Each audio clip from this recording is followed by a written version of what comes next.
Saya dulu Pak tidak percaya. Ada istilah orang tua dulu pamali. Ternyata kita buka kitabnya Hadratus Syekh Hasyim Asy'ari. Di bab terakhir itu dibahas 8 perbuatan yang menolak datangnya rezeki. Siapa yang melakukan 8 perbuatan ini, maka 40 hari rezekinya akan tertolak. 1. Bersandar di daun pintu. Itu pantangan. Itu hadis Nabi Pak. Ada di dalam kitab Sunan Ad-Darimi.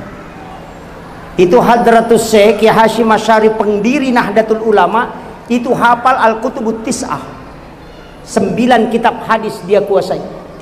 Makanya dipanggil dengan gelar Hadratus Syekh.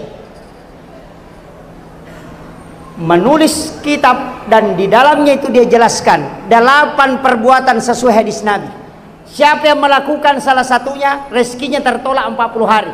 Dengarkan baik-baik. 1. Sandar di daun pintu. Yang kedua, membuka jendela sesudah sholat asar. Yang ketiga, matangangin pakai pakaian yang lulukangi.